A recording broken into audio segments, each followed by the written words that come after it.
The glorious day walking through the cemetery, and I walked a long way to get here.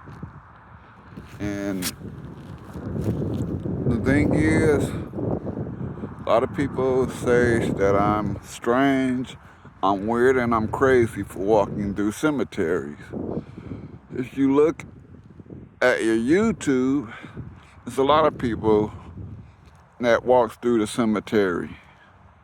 There's a lot of people that show the burial grounds of interesting people, those that were entertainers like movie stars, actors, and singers. Me, I walk through them because I do ghost boxes. And the ghost box session allows me to talk to the spirits that are still around here. But also to me, I feel a lot of people are gonna think I'm crazy and gonna say I'm crazy for saying this, but me as the graveyard man, day or night, I feel at home walking through cemeteries. I don't know why, but it's like a spiritual thing. It keeps you closer to spiritual nature. And even though you say that I am crazy for doing this, I say it too, that I'm weird and strange. I don't care. Calling me those names just make me tell you thank you. But people gotta understand, before we even became mortals that we are now, we started out as spirits. We come here, entering this world. We have to be spirits before we enter this world, and we'll go back to being spirits after we leave this world. This is not our home forever. Even though we would like to live as long as Moses and them did, living to 800 to 900 to 1,000 years, we do not get that choice no more. The world is overpopulated, and no one has made it to 200 years. I walk around through here and I look at all of these tombstones, and not one to show that somebody stayed here for 200 years. The closest I have seen in the cemetery of somebody staying was 120 years, and that was remarkable. I wish I would be able to stay that long. But there's a lot of people, a lot of young people here.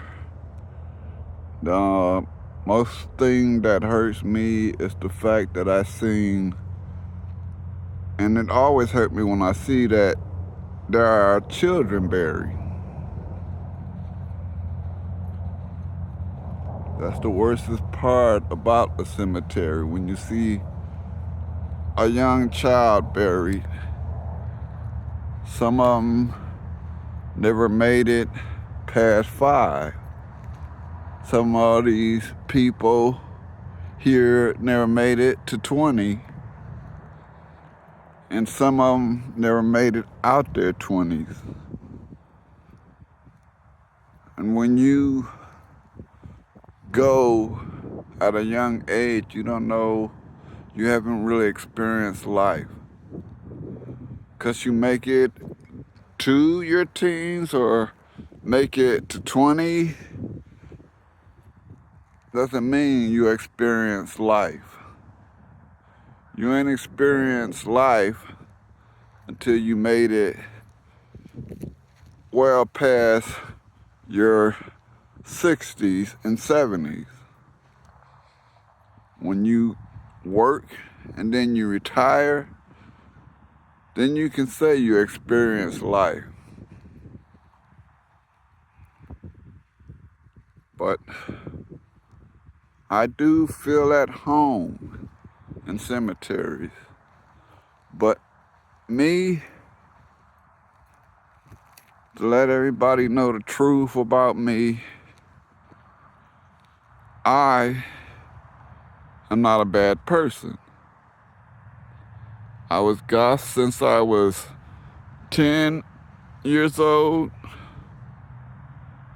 I became a juggalo back in 1995, and for some of the people that don't know what a juggalo is, we are followers of the rap group Insane Clown Posse. They just make a lot of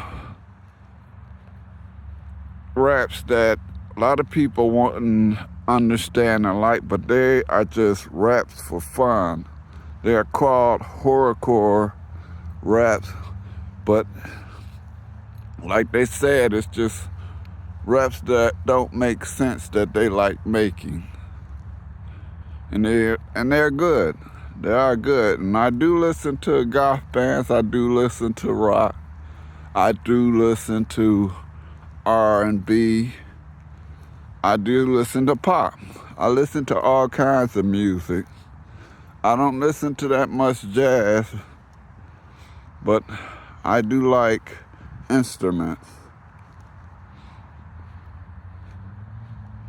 Right here in this section, I'm not going to really take you through it because this is the children's section. And looking at their graves and tombstones put sadness to me that a lot of them never made it. Even my twin brother, he died when he was a month old. He never made it. But my whole thing is, you're really not old until you reach 80 and up. When you reach your 80s, then I say, yeah, you were an old soul. But when you go at 70, 65, when you're below 80, most likely when you're below 85, I say you still were young. And that's how I see things. And I don't call this death. I really don't. Like everybody else will say somebody died, I don't say that. All I say is the soul left the shell. And some may even say that I'm strange and weird for that, saying something like that. I really don't care what anybody calls me. Call me names all you want. Everybody, somewhere is somebody that's gonna say something bad about you anyway. It doesn't matter. And then they think that the person doesn't hear them or know that they're talking about them. But I do hear it. I do know when people are talking about me, and it doesn't bother me. What would bother is to engage in it. But I don't. I still come out here. I do my walks. I do my ghost session. Today, I'm not doing no ghost box session. I'm just coming out here to walk. I walked all the way this far. I walked about 3.5 miles. And I'm just out here walking, filming, and talking. I wanted to get out and do something today. It wasn't that cold. So I decided The graveyard man is gonna get out, walk all the way out to Wayne, and walk through the cemeteries and just talk. And yeah, another thing is, yes, I do want to be governor of Michigan.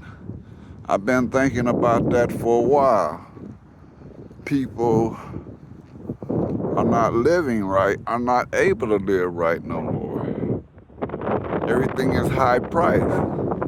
Everything is going off of what the raise that Ford, GM, and Chrysler are getting.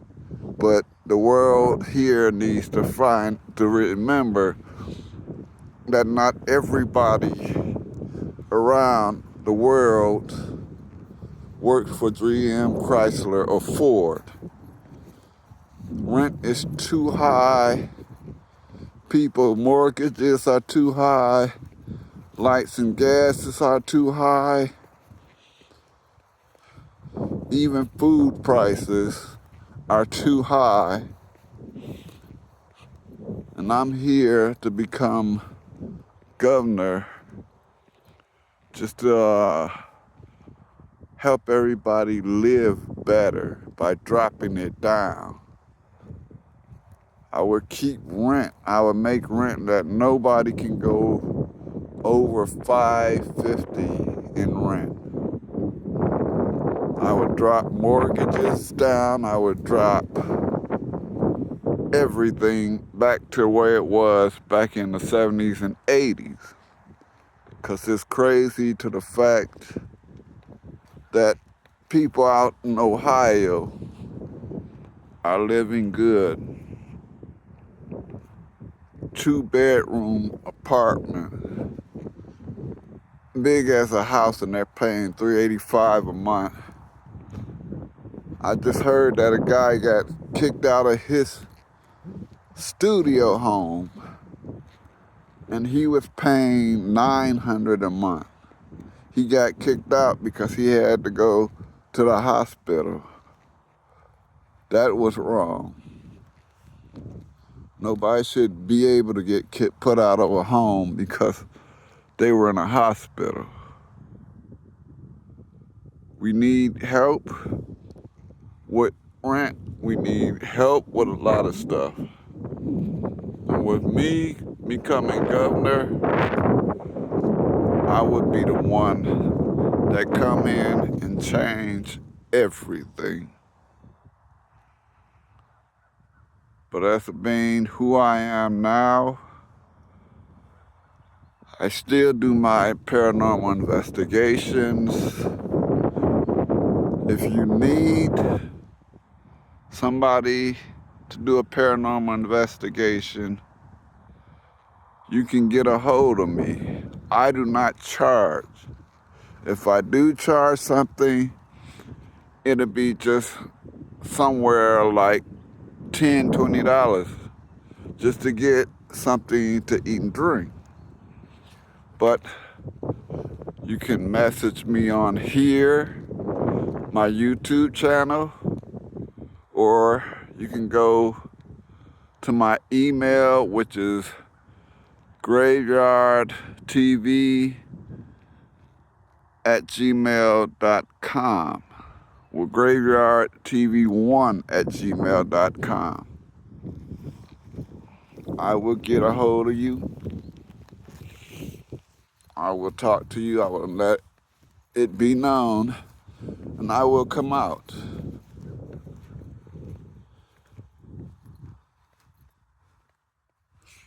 As you can see, this is a grave that's been dug for a burial. And that right there,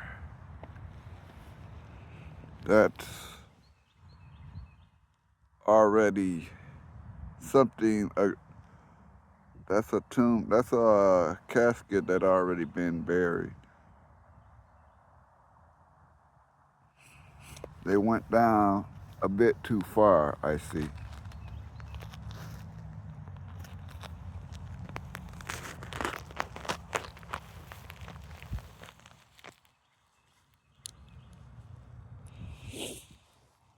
This is a fresh grave.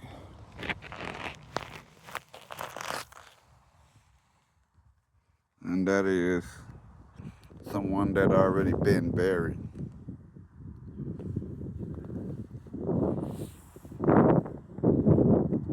These things are right here. This is where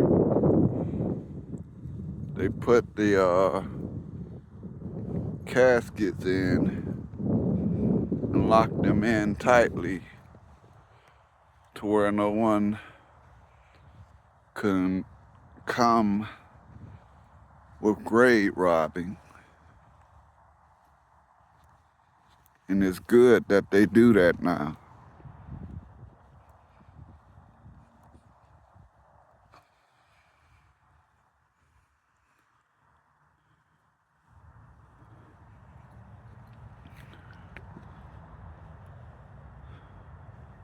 But as of me,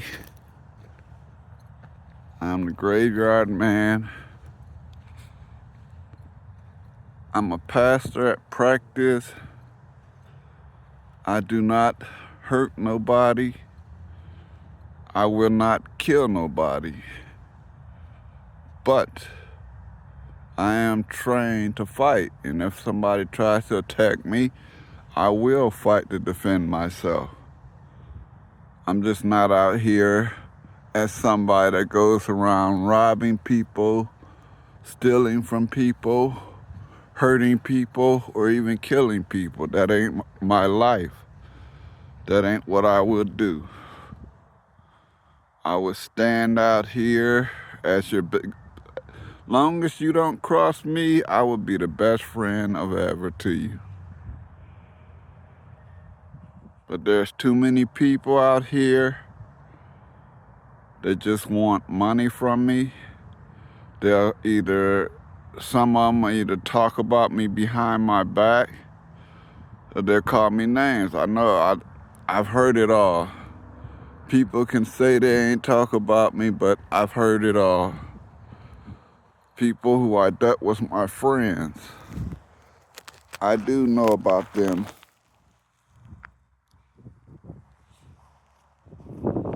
But I go by God's words. I do not judge you for who you are. I don't judge you for what you do.